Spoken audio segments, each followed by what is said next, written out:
Sveicināti eksperiments.lv. Šis ir pirmais pamācības video, kā reģistrēt komandu. Eksperiments.lv weblapā spiežam komandas reģistrāciju. Un mums atverās šāds te komandas reģistrācijas logs. Pirms tam iepazīstamies ar nolikumu. Un, lai varētu reģistrēt komandu, ir nepieciešams skolotājs, komandas kapteinis un 5 dalībnieki. Sākamā izpildīt dalībnieku laukus.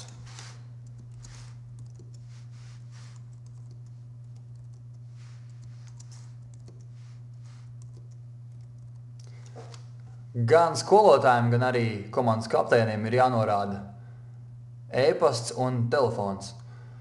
Pa e-pastu tiek apstiprināta jūsu dalība Eksperiments.lv konkursā un telefoniski ar jums iespējams sazināsies, ja gadījumā jūs esat uzvarējis vai mums steidzīgi vajag jūs sakontaktēt.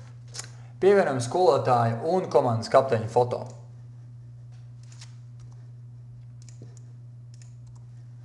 Kā arī aizpildām pārējos dalībniekus.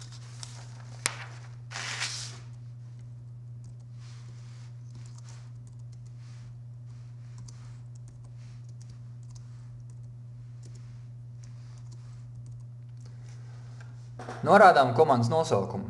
Šodien tas būs testa komanda. Un būs vajadzīgs komandas lietotāja vārds. Komandas lietotāja vārds būs pieejams komandas kapteinim un arī dalībniekiem, lai jūs varētu reģistrēties, autorizēties weblapā un pildīt uzdevumus.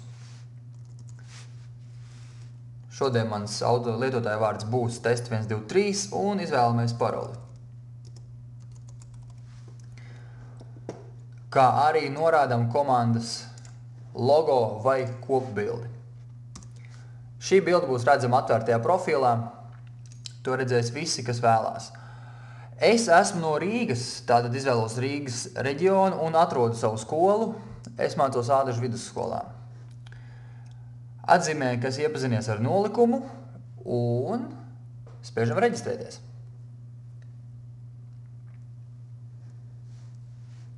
Sākam resend, un kā mēs redzam, mūsu pieteikums ir saņemts. Reģistrācijas apstiprinājumu saņemsiet norādītajos komandas e-pastos 48 stundu laikā. Kad jūsu komanda ir apstiprināta, nāciet atpakaļ uz Eksperiments.lv un spiediet komandas autorizāciju. Caur šeit jūs varēsiet ielogoties sistēmā un turpināt darbu.